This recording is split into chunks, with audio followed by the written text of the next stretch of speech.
Bueno, muy buenas noches. Bienvenidos a la clase del día de hoy. Gracias a quienes están por ahí. Hay 13 personas en este momento en la sala. Esperamos que se unan más. Muchas gracias, Pedro Humberto, por dejarse ver. Mauricio, Andrea, ¿quién más está por ahí? Beatriz, muy bien. ¿Alguien más? No los veo. Marta, Jimena, bienvenida. A ver, ¿quién más? Bueno, viernes ya 20, ¿no? De agosto del año 2021. Estamos pues avanzando Viernes el cuerpo lo sabe. en el tiempo y bueno, esperamos pues seguirlo aprovechando de la mejor manera, porque cuando sentamos estamos ya terminando el curso y esperamos no estar atropellando por ahí los contenidos ni las actividades evaluativas, ¿verdad? Entonces, afortunadamente, pues vamos bastante bien.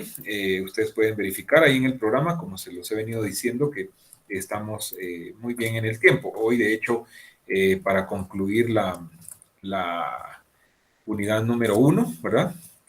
Y ya la otra semana pues entraríamos ya con contenidos de la unidad número 2. Así que eso es pues, bastante bien, ¿verdad? Porque significa que a pesar de los inconvenientes que en algún momento puedan darse, pues no han sido factor para que nos atrasemos, ¿verdad? Y que eso nos afecte al final del curso, del semestre. Bueno, ¿qué tenemos preparado para el día de hoy, jóvenes? Les cuento. Bueno, reflexionar siempre, ¿verdad? Siempre es necesario hacer ese momento reflexivo sobre la situación, ¿verdad? Que se está viviendo en el país. No deja pues, de preocuparnos eh, y de pues, hacer como que el momento respectivo de reflexión por lo que sucedió esta semana. Fue algo muy triste, la muerte de esta chica, la periodista, ¿no? De Telediario. Eh, pues yo no tenía el gusto de conocerle, pero por lo visto, pues una joven promesa ahí del periodismo que inició siendo reportera, según lo que pude leer y escuchar, y pues estaba cumpliendo, creo yo, su sueño, ¿verdad? Y lamentable lo que pasó ahí en el libramiento de Chimaltenango. No deja de llamar la atención porque no, o sea, si investigan ese suceso, seguro algo podrían encontrar, pero bueno, no sé, ¿verdad? Yo al menos si fuera pues su familia, pues demandaba una investigación rigurosa ahí, y dependiendo de los resultados, incluso pues una demanda en contra del Estado, pues porque eh, bastante llama la atención, ¿verdad? Lo que pasó ahí con ese accidente. Por lo visto venía sola, pues no sé a qué velocidad, etcétera, ¿verdad? Es algo que se tendría que determinar. Lo cierto es que pues se lamenta, ¿verdad? Y pues es una vida que se pierde y se siente más cuando es alguien que está dedicado a parte de lo que nosotros pues estamos inmersos, ¿verdad? Que es la comunicación y en este caso pues el periodismo en televisión, como era el caso de ella. Bueno, eh, ¿qué más? La situación por el virus, pues ya sabemos, ¿verdad? Hoy se esperaba igual algo diferente de parte del presidente y pues lo único diferente fue decir que ya se pueden registrar los arriba de 25 años y reconocer que pues se está vacunando con donaciones y con algunas compradas, dijo él, ¿verdad? Lo otro es que hay una nueva variante, ¿verdad? Lambda, una cosa así, ¿verdad? De una variante que supuestamente viene de Perú y que se dice que es más peligrosa incluso, ¿verdad? Y más contagiosa. Los casos han ido en aumento esta semana. Si vieron las estadísticas, tuvimos los picos más altos en toda la pandemia, ¿verdad? Pasamos los 5,000 casos. Obviamente, y es cuestión de pura lógica estadística, ¿no? A más pruebas, pues más casos, ¿verdad? Eso es lógico, ¿verdad? Pero no deja de llamar la atención. Eh, las muertes también, ¿verdad? Porque ha habido también un incremento en el caso de personas que lamentablemente están falleciendo. La persona que murió ahí esperando que le hicieran una prueba PCR, una cosa así, es una escena triste, de la verdad, tristísima, que no debiese estar pasando en un país como Guatemala, pero está pasando, ¿verdad? Y ojalá la cosa no se complique.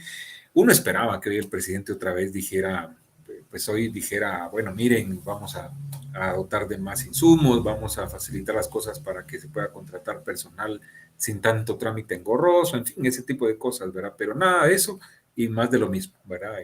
Y más de lo mismo es pues nada prácticamente. Bueno, sigámonos cuidando porque no nos queda de otra. ¿Qué más? ¿Cómo van con su lectura? Viernesito, muy propicio para escuchar un par de opiniones ahí. A ver, tiempos recios. ¿Quién dice yo?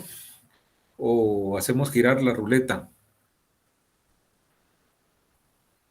Hacemos girar la ruleta con los que no los veo en cámara.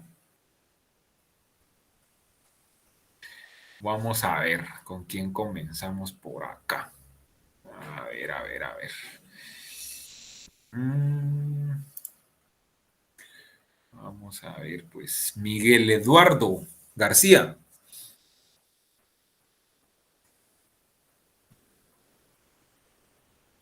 Miguel Eduardo García.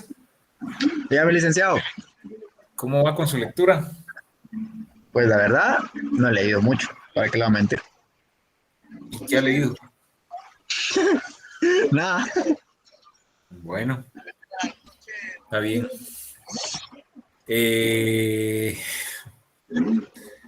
Ok, voy con alguien más. Araceli Noemí Marroquín. Sí, licenciado. Cuéntenos cómo va con su lectura. Pues ya leí aproximadamente, creo que unas 20 páginas, pero ¿Qué le la ha verdad es parecido? que no las leí, no logré asimilar mucho. Quiero, Así, sí, bueno, a ver si la tercera es la vencida. Vamos con Ricardo Alonso. Buenas noches, licenciado. Adelante, Ricardo. Buenas noches. ¿Qué nos Le, cuenta? le cuento mi situación. Yo iba como por el capítulo 16, como página 200, algo así, pero había muchas cosas, fechas, nombres que no entendía, entonces volví a leer y ahora estoy haciendo como una línea del tiempo, mejor, porque como va a haber una prueba, si no todo se me va a revolver y no voy a entender nada, entonces ahora tomo capítulo 1, personajes, qué fue lo que sucedió, y así me voy con cada uno y apenas voy por el segundo. Bueno, qué interesante ejercicio. ¿Y qué nos puede comentar ahí? ¿Qué personajes ha encontrado en lo que lleva hasta ahorita? Bueno, en el primero, si no estoy mal, habla sobre una joven que se llama Martita y son como bastantes fragmentos. Donde empecé como a confundirme fue en lo de Jacobo Arbenz Guzmán y Carlos Castillo Armas, porque ahí salen bastantes personajes, toda esta como rebelión con la CIA. Entonces habían tantas fechas que ahí ya empecé como a confundirme y luego seguí leyendo como solo por leer y al final dije, no, mejor no estoy entendiendo nada, mejor voy a empezar de nuevo. Ok, perfecto, muy bien. Bueno, algo es algo, Ricardo, y por algo se comienza. Vean, eh, lo que Ricardo nos ha comentado y esa parte que él ha leído es pura historia de nuestro país, ¿verdad? O sea, son datos de la historia real de nuestro país, ¿verdad? Aunque insisto, el libro es una novela, pero está pegado mucho a la realidad, ¿verdad? De lo que pasó con esos gobiernos que él menciona, ¿verdad? Eh, a ver, Mauricio, adelante. Sí, solo eso le iba a comentar porque como el libro está, eh, es distópico, algo que fue real, pero como con ciencia ficción, algo así. No ciencia ficción, pero sí como distorsionado, le podría decir, porque sí encuentro varios datos como la United Fruit Company, estos dos rusos que al final se juntaron y ellos como que fueron los pioneros en las relaciones públicas, según lo que leí. Entonces, ahí fue donde ellos fue como que empezaron a hacer incidencia acá en Guatemala, pero al mismo tiempo le estaban como que dando el poder y dominio a Estados Unidos. Muy bien, gracias, Mauricio. Bueno, voluntario, voluntaria, para cerrar la sección. Nada, ¿verdad? Bueno, Es un libro que nos narra sobre la historia de Guatemala a los años 50 del siglo XX, dice alguien ahí en el chat. Andrea, Michelle. Sí, el libro narra pues parte de la historia, pero narra también otros sucesos, ¿no? que ocurrieron durante ese tiempo, ¿verdad? Sobre todo con los presidentes famosos estos. Me preocupa porque ya, ¿cuánto llevamos de que comenzamos el curso en julio, ¿no? Ya llevamos mes y medio. Y la mayoría estoy seguro que no sé si siquiera se han preocupado por ver que ahí está el PDF en Classroom, ¿sí? No se atengan porque la comprobación de lectura podría ser algo a mano, por ejemplo, y que no van a tener el recurso digital, que yo sé que eso se facilita mucho, ¿verdad? Recuerden que en esta modalidad siempre hay tiempo que respetar, ¿verdad? Y corren el riesgo que si no cumplen con los tiempos establecidos, igual pues ya no se les toma en cuenta tanto comprobaciones de lectura, exámenes, tareas, cualquier cosa que sea de esa manera, ¿verdad? Entonces, pero más que eso, de verdad, más que por los puntos, yo lo que quiero es que lean, ¿verdad? Uno, porque eso va a ayudar a su cultura general, a su hábito de lectura. O sea, no sé si en algún otro curso les dejaron leer algún otro texto, pues, pero si fuera así, pues serían 5 libros. Pero yo no creo que todos los cursos tengan que estar leyendo, entonces tal vez en un par, no sé, ustedes me dirán, pero bueno, al menos conmigo sí tienen que leer ese texto. Y me preocupa, digo, porque si no van a comenzar a atropellar la lectura, y si imagínense lo que dice Ricardo, él que lo está haciendo con tiempo, pues le ha costado un poquito comprender y ha tenido que hacer ese ejercicio. No quiero pensar qué va a pasar con los que comiencen 5 días antes, pues, o los que la noche antes estén ahí medio tratando de ver qué pescan, ¿verdad? Recuerden que son 10 puntos esa comprobación de lectura. Es de las tareas que vale más puntos. Esa y el reportaje. Las demás cuestan 5 y los parciales 15 cada uno, ¿verdad? Entonces, por favor, tómalo en cuenta porque sí me preocupa, ¿verdad? Pero bueno, allá ustedes. Perfecto, tema. Hoy vamos a continuar y vamos a finalizar obviamente con el tema que iniciamos en la clase anterior, que es periodismo investigativo, ¿verdad? Pues relacionándolo un poco a la realidad nacional y qué pasa con los medios y qué pasa en cuanto a la radio. Vamos a cerrar con un material que ubiqué por ahí sobre el tema, ¿verdad? Y ahí estaríamos terminando. Así que permítanme, voy a poner mi presentación. Denme un segundo.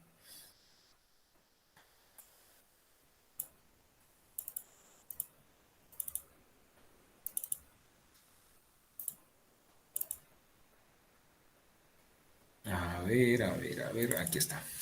Ok, perfecto. Vamos a presentar. Si no estoy mal, nos quedamos en la diapositiva número 20. Por acá nos quedamos, ¿verdad? En número 11, ¿sí? Acá. Casos emblemáticos en el país. Me indican si logran ver. Entiendo que sí, ¿verdad? Está bien ahí la presentación. Bueno. Sí, licenciado. Muchas gracias. Haciendo un repasito de lo que vimos acerca de este tema, dijimos que el periodismo de investigación, a diferencia del periodismo convencional, dijimos que el periodismo de investigación como que va 2 pasos adelante, ¿no? O sea, además de informar, solo informar, también pretende otro tipo de situaciones. Por ejemplo, revelar algo que está oculto y que algún poder no quiere que salga a la luz, ¿verdad? O sea, esa es una característica muy propia del periodismo investigativo. Dijimos también, entre otras cosas, que se tienen que cumplir ciertas condiciones para que sea realmente un periodismo investigativo como tal, ¿verdad? Hablamos también de las características que tiene que tener el periodista que investiga. Entre estas mencionamos que tiene que tener una buena retentiva, que tiene que tener una buena memoria visual, tiene que ser discreto y tiene que trabajar en equipo, etcétera, ¿verdad? Entonces mencionamos esas características. Y pues a grandes rasgos es lo que platicamos en la clase anterior acerca del tema. Hoy vamos a abordar 2 subtemas dentro de este tema, ¿verdad? Uno es los casos emblemáticos en el país y después les voy a sugerir algunas lecturas, ¿verdad? Que yo considero importantes que ustedes pueden hacer para pues su cultura general y también pues parte de que conozcan algunas investigaciones que se han hecho y que han sido plasmadas en libros de texto, ¿verdad? Bueno, algunos casos emblemáticos en el país. Decíamos que el 2015 marcó un antes y un después, ¿verdad? Con los actos de corrupción que se dieron a la luz, ¿verdad? Donde se involucró a altos funcionarios de gobierno, comenzando por el expresidente y la ex vicepresidente Otto Pérez Molina y Roxana Valdetti, respectivamente. Todos recordarán que el caso sonado, ¿verdad? O uno de los primeros casos fue el famoso caso La Línea, ¿verdad? Entonces, esta red que se supone pues defraudaba grandes cantidades al fisco, ¿verdad? Facilitando el paso de mercadería y que eran declaradas como productos que realmente no era lo que realmente ingresaba al país. Se declaraba una cosa, pero ingresaba otra cosa, ¿verdad? Vamos a ir así rápido para avanzar y que no nos coja el tiempo, ¿verdad? Y así, ¿verdad? Eso fue como que el destapar esa olla de grillos, ¿verdad? Después se vino el famoso caso TCQ, ¿verdad? Que por cierto ahorita otra vez lo están relacionando con algún negocio no muy transparente que se quiere hacer por ahí con los rusos, ¿verdad? Pues el famoso TCQ es algo parecido, ¿verdad? Fue una concesión que se quiso dar a una empresa española, si no estoy mal, de terrenos ahí de la portuaria Quetzal en la costa sur del país, y pues se descubrió que eso no era muy transparente, ¿verdad? Después, este caso, bueno, habla siempre del caso La Línea y todo lo que fue sucediendo después, ¿verdad? Luego surgieron otros casos que involucraron a instituciones del Estado como el ICS, ¿verdad? En el ICS se dieron dos casos emblemáticos. Uno fue el famoso caso ICS PISA, ¿verdad? Esta empresa, PISA, así se llama, que se vio involucrada en negocios turbios, ¿verdad? Que tenían que ver con la cuestión de la diálisis a gente enferma renal, ¿verdad? Entonces, imagínense, por ese caso incluso se dice que murió gente porque se contrató un servicio que al final de cuentas no era de la calidad del que se estaba pagando, una cosa así, para explicárselos en términos prácticos, ¿verdad? Entonces, hubo capturas, ¿verdad? Por ese caso y fue algo lamentable en su momento, ¿verdad? En el ICS también ocurrió otra situación, el famoso caso ICS Chiquimula, ¿verdad? Aquí se vio involucrado el exdiputado Baudilio Ichos López. Por cierto, falleció, creo que el par de meses de COVID, ¿verdad? Por si no lo sabían. Él estuvo prófugo mucho tiempo por este caso, ¿verdad? Con orden de captura y al final creo que se entregó, una cosa así, ¿verdad? Y bueno, la cuestión es que el caso se trataba de inmuebles que él le alquilaba al ICS con, pues se supone con precios sobrevalorados, ¿verdad? Entonces ahí no estaba pues muy transparente la situación. ¿Qué más? Bueno, la famosa agüita mágica, ¿la recuerdan, verdad? El agua que se suponía iba a salvar el lago de Amatitlán, ¿verdad? A nuestra célebre y muy recordada ex vicepresidente Roxana Valdetti, la recuerdan haciendo el recorrido ahí en lancha y casi tomando agua del lago, ¿verdad? O sea, algo tenebroso, ¿verdad? Pero bueno, se nos quería vender esa idea, ¿verdad? Y que con una fórmula, ¿verdad? Traída, si no estoy mal, de Israel, ¿verdad? Que iba a proporcionar una empresa israelí, se iba a salvar el lago de Amatitlán, imagínense ustedes, ¿verdad? Y luego, ¿verdad? Se descubrió que nada que ver, ¿verdad? Que por solución salina, ¿verdad? Se iba a pagar una millonada, alrededor de 138 millones de quetzales, imagínense ustedes, ¿verdad? Por cierto, ese descubrimiento, ¿verdad? Que no era, que era agua, que era solución salina, ¿saben dónde ocurrió y quién lo hizo? La Universidad de San Carlos, si no estoy mal, a través de la Facultad de Ciencias Químicas y Farmacia. Ahí hicieron los análisis respectivos y salió que nos querían dar a tol con el dedo, ¿verdad? Así que la San Carlos también ha jugado un papel importante en esta lucha contra la corrupción y bueno, o sea, con esos casos específicamente, ¿verdad? Y así fueron sucediendo más y más casos, ¿verdad? Uno decía, es la de nunca acabar, y de verdad, o sea, salía un caso y uno decía, bueno, esto ya tocó fondo, y no, o sea, venía otro y otro y otro, ¿verdad? Las famosas canastas navideñas, ¿no? Del registro de la propiedad. Aquí fue donde comenzó a sufrir Jimmy Morales con la CICIG. Acá fue donde se descubrió que su hermano y su hijo estaban involucrados en este caso, ¿verdad? ¿Y cómo es que se involucraron? Porque pues falsificaron facturas, ¿verdad? Eso es lo que se dice.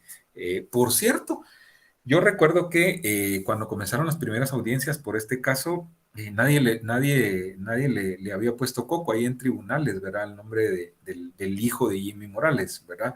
Y fue la jueza la que les dejó como que la pelotita picando a los periodistas, ¿verdad? Que investigaran más.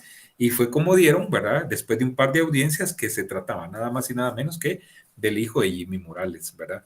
Y luego ya sabemos todo lo que sucedió, ¿verdad? O sea, tanto que ahí comenzó, insisto, el divorcio de Jimmy Morales con la CICIG, ¿verdad? Ahí comenzó la lucha de Jimmy Morales, apoyado con otros sectores, ¿verdad? Para ver cómo se quitaban de encima a la CICIG.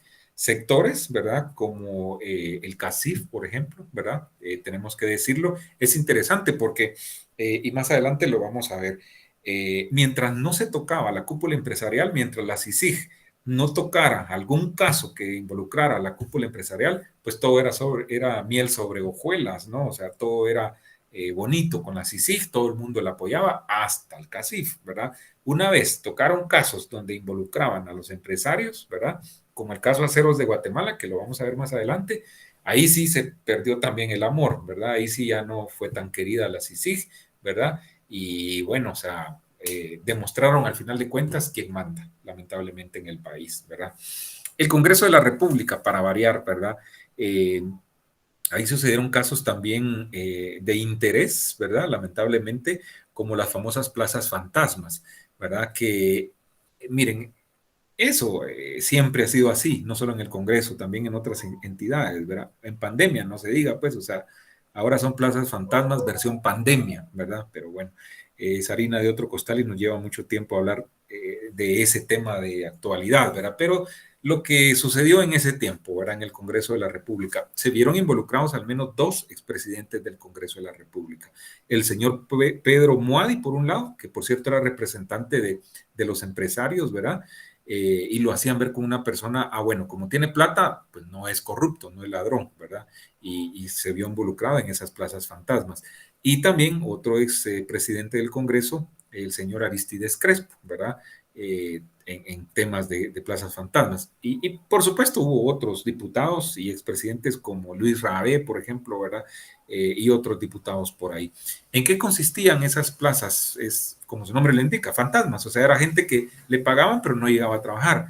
Claro, esa gente tenía que dar cierto porcentaje de lo que le pagaban a algún diputado. En este caso se decía que estaban involucrados incluso hasta los presidentes en ese entonces del Congreso de la República, ¿verdad? Así de fácil. El famoso caso Odebrecht, ¿verdad? Que todavía les causa cosquillas a muchos por ahí, ¿verdad? ¿En qué consistía o en qué consistió este famoso caso Odebrecht? Odebrecht es una empresa brasileña, de origen brasileño, que tenía incidencia prácticamente en toda Latinoamérica. Ahora no sé, ¿verdad? Después de los escándalos. El problema es que Odebrecht, en cada país donde operaba, sobornaba a altos funcionarios de gobierno, desde presidentes, ministros de obras públicas, comunicaciones o como se le llame, hasta saber ni qué mandos, ¿verdad? Entonces, Guatemala no fue la excepción. Y se dijo que Odebrecht acá, pues, hizo sobornos, ¿verdad? Para que le dieran ciertas concesiones, ciertos proyectos. El famoso proyecto, o el más sonado, es la famosa carretera hacia la costa sur, ¿verdad? Si ustedes van algún día por la costa sur ¿qué? Dejando la autopista, en los primeros, los municipios que están ahí, si no se llama Siquinalá, pasando todo eso, se van a dar cuenta que hay tramos de carretera que están abandonados prácticamente, que quisieron ampliar, la verdad, y ahí se quedaron, ¿verdad? Porque ese era justamente uno de los proyectos o la obra estrella de Odebrecht, ¿verdad? Y por eso se quedó abandonado. Ha sido una de nunca acabar, porque algunos dicen, bueno, ¿por qué no se arregla esa situación? ¿Por qué no se retoma? Yo he escuchado a algunos juristas expertos en el tema que dicen que eso no se puede tocar porque es la prueba reina. Si imagínense que venga un gobierno y diga, bueno, borrón y cuenta nueva y hagamos ahí la ampliación de la carretera, prácticamente van a borrar la evidencia, la prueba reina que existe, imagínense, entonces va a ser la de nunca acabar, ¿verdad? O sea, y viajar a la costa sur, quienes lo han hecho, sobre todo ahorita en tiempo de invierno, sabrán que es un dolor de pelo, ¿verdad? Entonces, es complicadísimo. Llegar de aquí, por ejemplo, a Retaluleu, no se diga a Coatepeque, Tecumumán, olvídense, calculen unas sus 8 o 10 horas, fácil, ¿verdad? Si no es que más, porque si les agarra un accidente, cualquier cosa pasa, ¿verdad? Y es bien complicado. Ahí está, ¿verdad? Más de Odebrecht. Miren, hasta el Departamento de Justicia de Estados Unidos se vio involucrado en esta investigación y reveló que esta empresa brasileña pagó sobornos por 18 millones de dólares a funcionarios y políticos guatemaltecos vía empresas de cartón entre 2012 y 2015, cuando, ¿verdad? Estaban en el poder Otto Pérez Molina y Roxana Valdetti, ¿verdad? Pero se dice que los primeros contactos surgieron mucho antes con el gobierno de la UNE, ¿verdad? Y hasta ahí decíamos, bueno, o sea, aquí ya, esto es lo último, y no, aún hay más, decía un famoso presentador de un programa de Televisa, por cierto, que seguro que ustedes ya no vieron, o tal vez más de alguien sí, ¿verdad? Que se llamaba Siempre en Domingo, y sarcásticamente decíamos siempre en lo mismo, porque era lo mismo siempre, ¿verdad? Pues pensamos que ya todo había terminado, y no, ¿verdad? Sale una noticia de del mismo gobierno de Estados Unidos en donde señalan a Roxana Valdetti y el exministro de Gobernación López Bonilla, Mauricio López Bonilla, lo señalan de conspirar para distribuir nada más y nada menos que 5 o más kilogramos de cocaína, ¿verdad? Con la intención de que la droga ingresara ilegalmente a Estados Unidos, obvio, ¿verdad? Entonces, eso fue sonado, ¿verdad?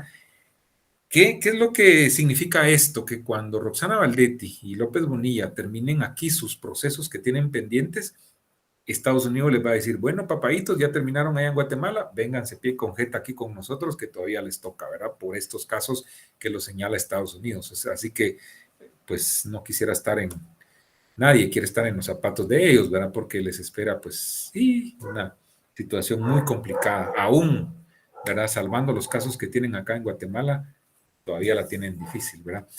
Y acá viene, ¿verdad? Lo que les decía, los empresarios felices, sí, apoyamos a la CICIG y todo bien con la CICIG, el MP y del Maldana y aquí y allá, ¿verdad? Hasta que, oh sorpresa, les tocaron, ¿verdad? La bolsa o cualquier cosa, ¿verdad? Casos como el denominado con construcción y corrupción, ahí ya comenzaban a salir algunos empresarios, ¿verdad? Entonces ahí la cosa, entonces ya no nos gusta tanto la CICIG, ¿verdad? Acá fueron señaladas al menos 33 personas de integrar una estructura de corrupción cuyo líder era nada más y nada menos que Alejandro Sinibaldi, ¿verdad? Ex candidato presidencial y ex ministro de Comunicaciones del Partido Patriota, ¿verdad? Y bueno, o sea, eso era solo el comienzo, ¿verdad? Vinieron otros casos como este, ¿verdad? El caso Aceros de Guatemala, donde se reveló, por cierto, quien hizo esa investigación, aparte de la prensa, fue el ex intendente de la SAT, FOPA, ¿verdad? ¿Cómo se llama? Juan Francisco se llama también, ¿no? Solórzano Fopa. Francisco Solórzano Fopa, creo que es. Exactamente, ¿verdad? Gracias. Él estaba dirigiendo la SAT cuando fue esa investigación. Por eso es que al nene no lo quieren, ¿verdad? Y ya vemos todo lo que le ha pasado. Y ya sabemos entonces quiénes son los que mandan aquí, quiénes son los que dirigen la justicia, etcétera, ¿verdad? Entonces, les tocaron con este caso también Aceros de Guatemala. Imagínense un monopolio del hierro en el país, pues, o sea, se estaban metiendo con gente gruesa, ¿verdad? Entonces, ¿en qué consistía este caso? Bueno, la investigación decía que tenían una acusación por defraudar al fisco por unos 255 millones de quetzales, imagínense ustedes, entre 2006 y 2009, ¿verdad? Y así también de lograr, mediante influencias, sobornar a algunos funcionarios de la SAT, ¿verdad? Y bueno, o sea, por cierto, si no estoy mal, se les hizo pagar a esta empresa una fuerte cantidad, si no todo, pero sí tuvieron que resarcir al Estado, ¿verdad? Con una fuerte cantidad de dinero de esto que habían defraudado. Entonces, obviamente les tocaron el bolsillo y eso no les gustó, ¿verdad? Plaza Fantasma 2, ya les platiqué, ahí aparece el expresidente del Congreso, Aristides Crespo.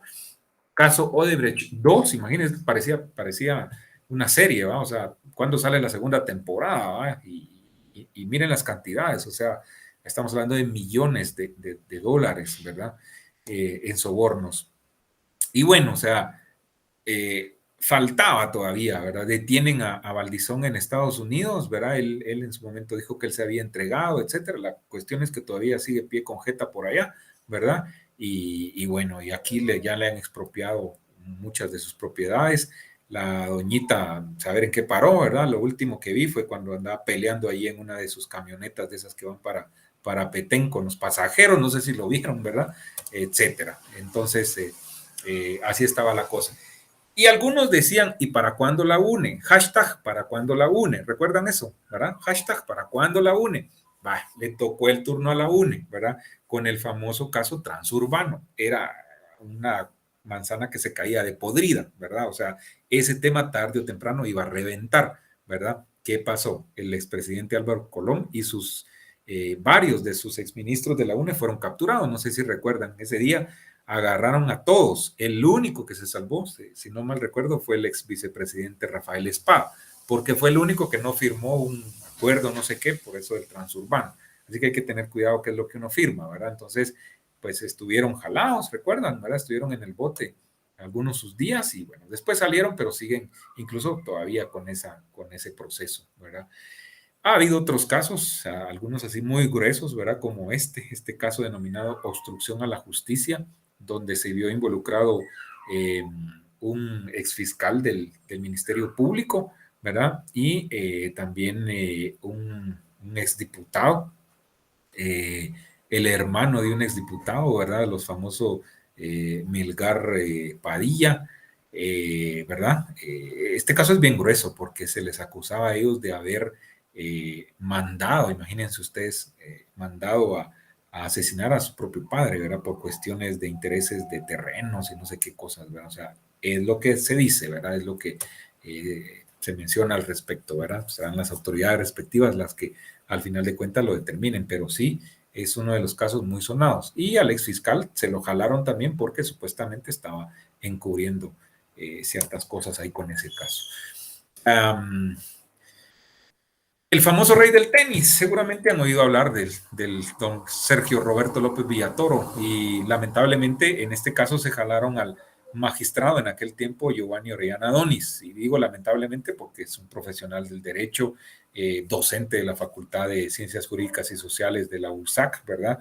Pero igual está involucrado en ese caso. A él lo señalan de que este señor Roberto López Villatoro le regaló, oigan ustedes, un apartamento, creo que en zona 15, ¿verdad? Y él en su defensa siempre ha dicho que no, que eso se lo ha comprado y se lo paga con su trabajo y que con su esposa, y eso es lo que él sigue diciendo, pero de eso le acusan, ¿verdad?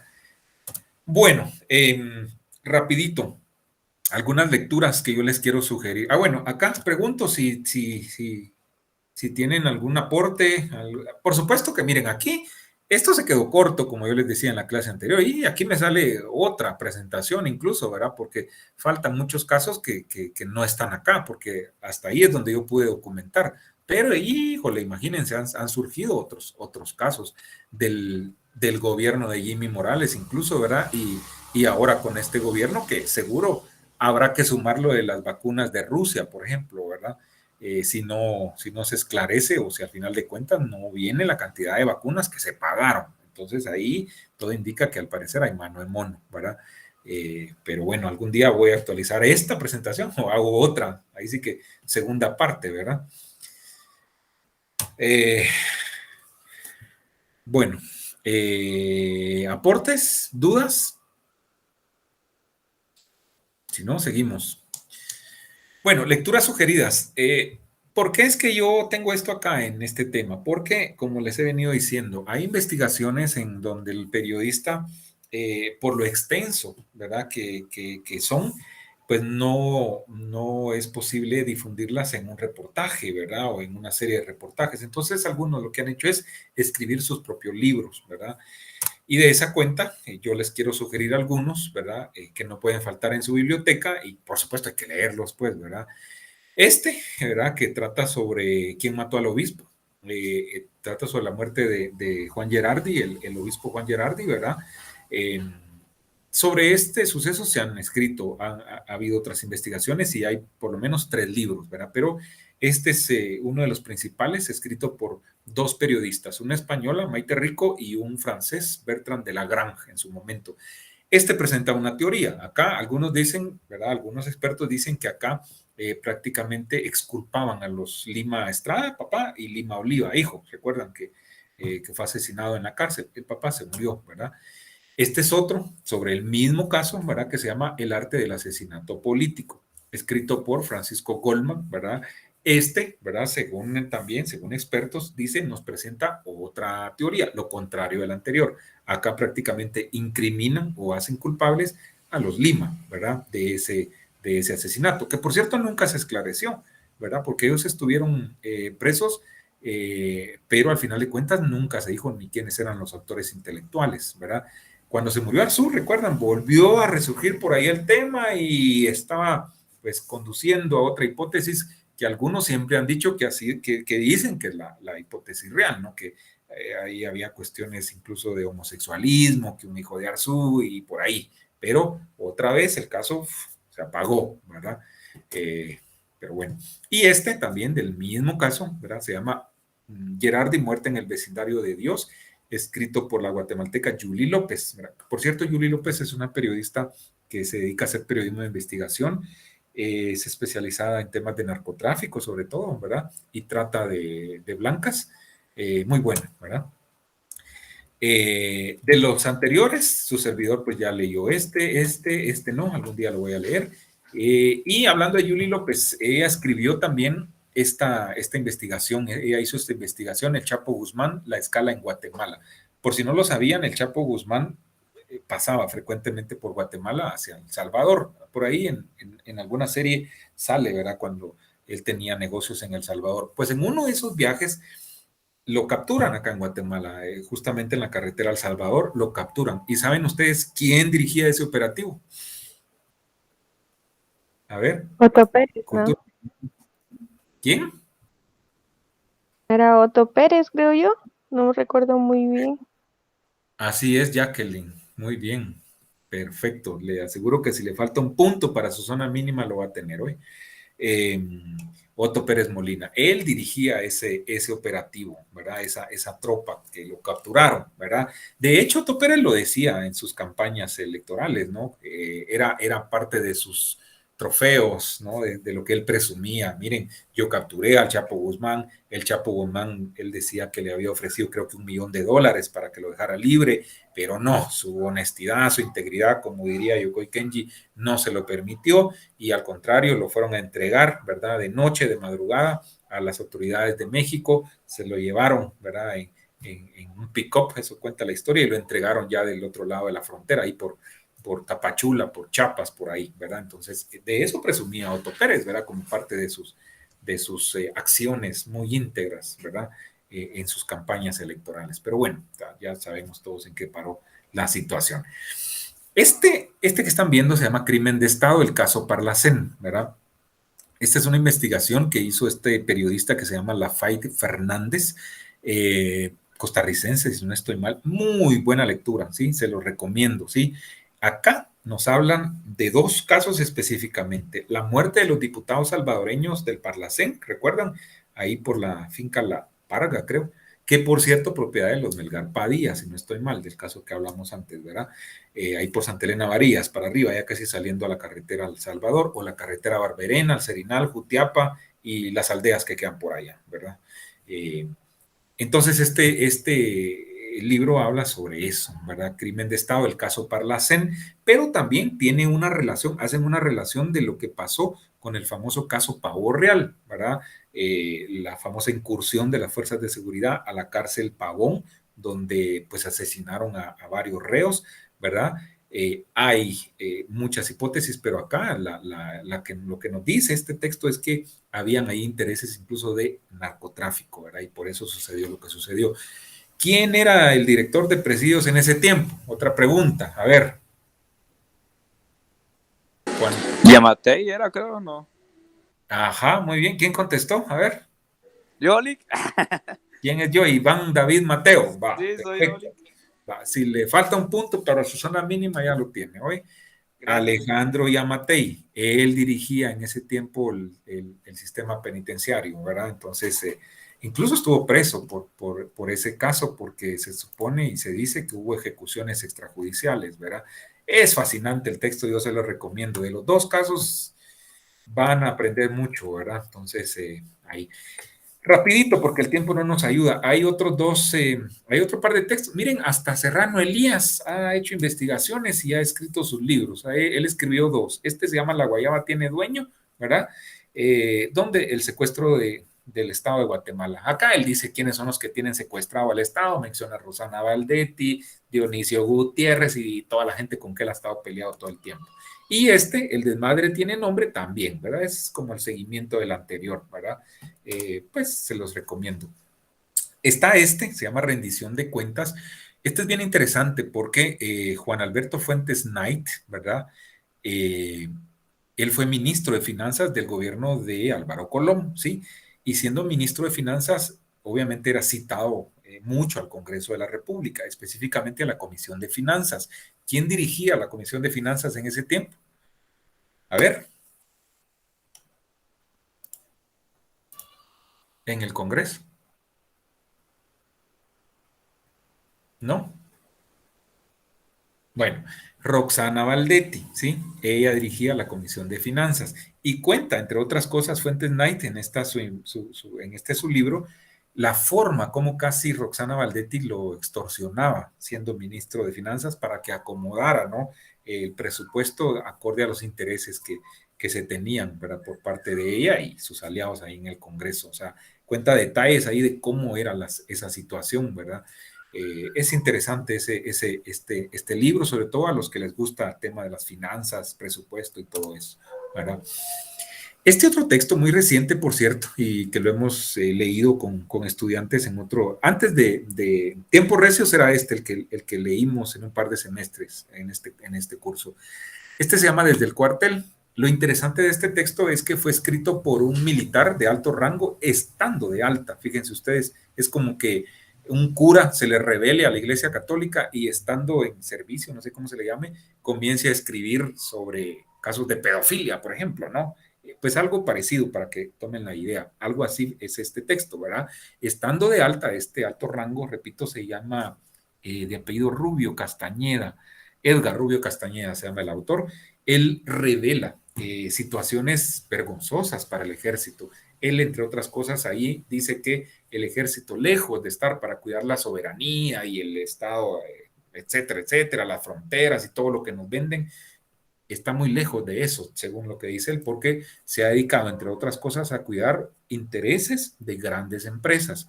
Y él menciona, por ejemplo, dice, fíjense donde hay una cementera y fíjense a cuánta distancia está el destacamento o la zona militar, ¿verdad? O el destacamento más cercano.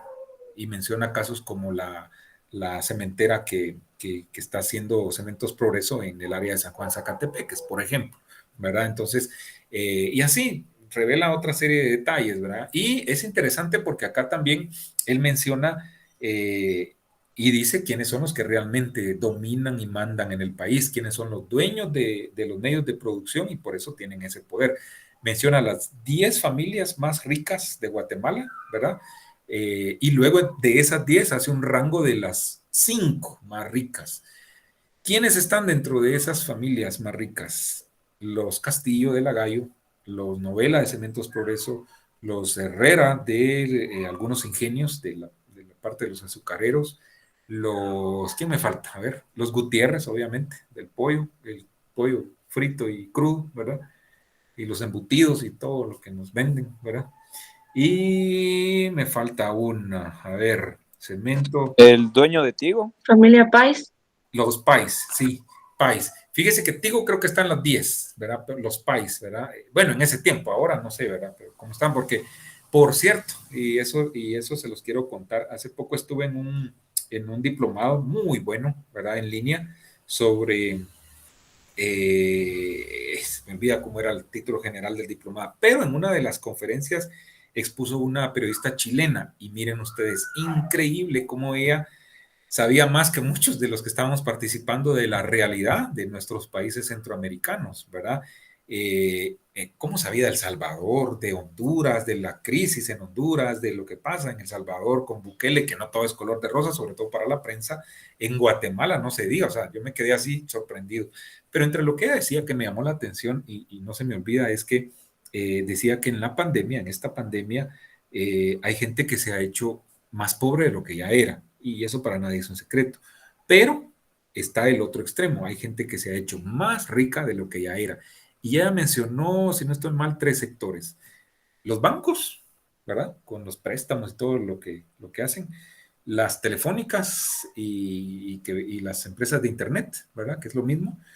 Y la industria farmacéutica, ¿sí? Todo lo que sea medicamentos, todo eso. Esos 3 sectores, decía ella, han triplicado sus ganancias durante la pandemia, ¿verdad? Algunos en forma descarada, descabellada y deshumanizada, como los de la industria farmacéutica, específicamente la rama de hospitales y eso. O sea, es inaudito que en un hospital le digan a uno que tiene que llegar con 50,000 quetzales de entrada si llega uno enfermo de COVID, y que al otro día tiene que pagarles otros 50,000, y eso no garantiza que lo vayan a curar. O sea, y se los digo porque un compañero de trabajo que salió positivo y fue a probar en un hospital de estos, eso le dijeron, ¿verdad? Entonces, terrible, imagínense, o sea, en lo que estamos, ¿verdad? Bueno, se llama El Patio Trasero, y acá pues le sacan bueno, prácticamente aquí lo que hacen, fue escrito por 2 periodistas, José Antonio Móvil y Antonio Barrios, los 2 periodistas activos, uno en Prensa Libre y el otro, el otro no recuerdo, pero bueno. ¿De qué se trata este libro? No es muy grande, es pequeño, por cierto, se lo recomiendo. Este libro trata sobre los acontecimientos de 2015 y lo que dio pie o cómo se originó todo ese movimiento.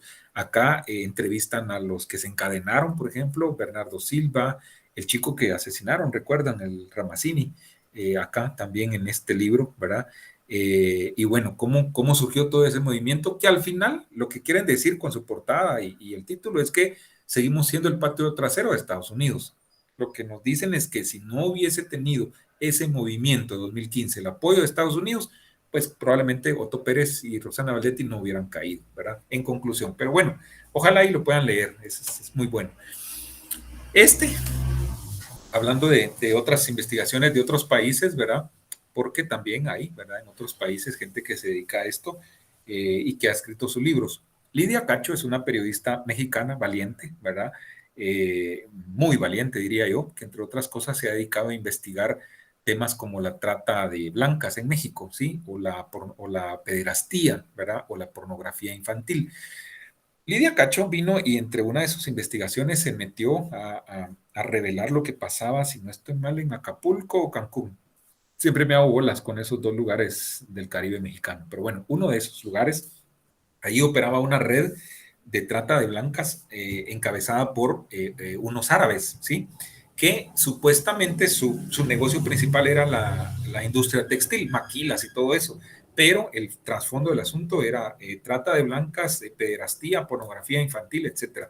Lidia Cacho se mete a investigar eso y revela lo que ahí estaba pasando, tanto que estos señores fueron procesados, ¿verdad? Encarcelados y todo, pero ella incluso sufrió atentados, la secuestraron, ¿verdad? Por eso, y fue una investigación muy gruesa. Lo que ven es la portada del texto del libro de bolsillo, porque también existe la opción de que si uno no puede comprar los libros en versiones, pues qué sé yo, pasta dura, etcétera, existen versiones de bolsillo, no de todos, pero de algunos. Yo siempre quise tener este libro y leerlo, siempre que preguntaba en Guatemala estaba agotado, y al fin me lo encontré en versión, o estaba muy caro, ¿verdad? Y al fin pues vino en versión de bolsillo, y pues me lo compré y tuve el agrado de leerlo, muy bueno, ¿verdad? Creo que lo rifé una vez cuando estábamos presencial, solía hacer eso en algún curso, ¿verdad? Y creo que lo rifé por ahí. Lidia Cacho también escribió este otro texto, no lo he leído, algún día igual lo voy a leer, se llama Esclavas del Poder, ¿verdad? Y habla sobre qué pasa con las mujeres que son detenidas, capturadas en México por grupos de narcotraficantes, ¿verdad? O de delincuentes que las esclavizan prácticamente, ¿verdad? Las prostituyen, etcétera, etcétera. Entonces ella hace esa investigación y lo relata en este texto. Por cierto, de esto hay una entrevista que le hacen en un canal de televisión o en un video que está por ahí en YouTube. Voy a ver si lo encuentro y se los voy a dejar ahí en Classroom para que lo vean, ¿verdad? Y ella cuenta justamente sobre esta investigación.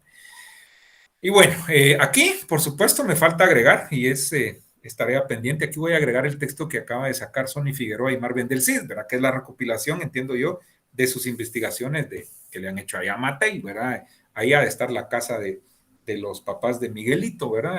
Ahí en Antigua, no sé si se enteraron de eso, lo de los Net Center y todas esas investigaciones que ellos han hecho, eso tiene que estar acá al final de esta presentación. Y bueno, para terminar, les digo esto, ¿verdad? Bueno, no lo digo yo, lo dice el señor que está citado ahí abajo. El periodista de investigación es a menudo indispensable para el bienestar de la sociedad, por todo lo que ya dijimos, ¿verdad? Porque contribuye a que un país sea más democrático, la gente pueda vivir un poquito mejor, ¿verdad? Porque si se revela un acto de corrupción, lo que se espera es que ya no se cometa ese tipo de acciones, ¿verdad? Pero solo si sabe cuándo dejar de investigar, ¿verdad? O sea, aquí yo lo entiendo como que tiene que ver hasta con la seguridad que como periodistas en determinado momento tenemos que tener, porque hacer periodismo de investigación es complicado, es caro, ¿verdad? Y no es tan fácil, ¿verdad? Pero se puede, ¿verdad? Se puede. Perfecto, yo dejo aquí miren, terminamos en tiempo, solo me faltó les quería poner un material en video, pero bueno, les voy a poner el link ahí en Classroom y voy a buscarles el de Lidia Cacho para que refuercen este tema. 2 minutitos, preguntas, aportes. No es aporte, Lick, solo tengo una duda. Usted mencionó el libro de ¿Quién mató al obispo? Y nosotros dos decía que habían otras hipótesis de que tampoco mencionaban quién era la mente intelectual de quién lo mandó a matar, pero yo leí que esto es como spoiler, que en el ¿Quién mató al obispo? Mencionaban que fue el novio, el que le decían colombiano, el novio de la hija del arzobispo Hernández, y que lo habían matado porque los habían encontrado en San Sebastián y porque ya eran demasiadas veces que lo retaban a él. Y él, como siempre era muy violento, reaccionó de una vez y creo que decía que a golpes lo había matado, e incluso a patadas, e incluso con el perro, que no me recuerdo cómo se llamaba, pero era un pastor alemán. Balú. Era Balú. Pero yo no sé si estoy de acuerdo o no. ¿Será que sí habrá una mente intelectual ahí? Porque a lo que yo pienso, posiblemente sí sea porque él sabía que sacerdotes u obispos tenían hijos y los estaba a punto de delatar, porque incluso al principio decía que era una estupidez que mataran a Gerardi después de haber publicado el libro. Si los Lima estaban limpios, pues ¿de qué sirve haberlo matado después de haberlo publicado? Entonces, fíjese, gracias. Lo que usted dice es otra de las hipótesis, y qué bueno que lo menciona. Esa es otra hipótesis que se dice, ¿verdad? Que al parecer había una red dedicada al sacrilegio de imágenes, ¿no? De cosas así, de esculturas, ¿verdad? Pues antiguas y caras, obviamente, de ciertas iglesias. Y en esa red, ¿verdad? Al parecer estaba Ana Lucía Escobar, si no estoy mal, se llamaba la chica esta, que decían... Sí, así se llamaba. Incluso en el libro también menciona cuando ellos robaban las pinturas y se las vendían a los gringos. Pues ahí está. Ana Lucía Escobar, ¿verdad? Que decían, hija de Efraín Hernández. Efraín Hernández era fue un obispo católico. Por cierto, hermano de Ríos Montt, vean los dos polos opuestos, ¿verdad? Ya se murió, por supuesto, también. Y decían que era hija de él, ¿verdad? Entonces, cabal lo que usted dice, o sea, se vieron involucrados en eso y como que para que no se revelara eso, pues se encubrieron todo eso, se supone. Esa es otra hipótesis, ¿verdad? O sea, Está la que les decía yo de la cuestión del padre Orantes, se supone con uno de los hijos de Arzuque, como que batea para el otro lado, etcétera, ¿verdad? Está la del perro, Balú, que el perro pudo haber mordido al obispo. Híjole, al final de cuentas. En el libro también menciona que el padre Orantes era el que vivía con Gerardi y que también él tenía sangre en habitación porque lo mismo estaban encubriendo las relaciones homosexuales que tenía él con otros, incluso con peregrinos, creo que les decían ahí en el libro. Sí. Sí, como le digo, miren, el tema da para mucho, ¿verdad? Pero el tiempo no nos ayuda. Pero son hipótesis, Iván David, para que vea que nunca, al final nunca se ha dicho con certeza qué pasó, ¿verdad? Entonces, usted mismo lo ha dicho, o sea, hay muchas versiones, ¿verdad? Bueno, no muchas, pero al menos 2, 3, ¿verdad? Y al final, no sé si vamos a saber realmente qué pasó, ¿verdad? Pero bueno. La dejamos hasta ahí porque ustedes tienen que irse nada más y nada menos que a Unidad Integradora Comunicación y Cambio Social con el maestro René Paniagua, que está ansioso porque ustedes lleguen ahí a su clase y puedan cerrar el viernes con broche de oro. Cuídense mucho, nos vemos y escuchamos el próximo lunes. Atentos a Classroom, probablemente les ponga ahí material. Chao. Feliz noche, licenciado. Feliz noche, licenciado. Gracias. Feliz noche. Feliz noche, gracias.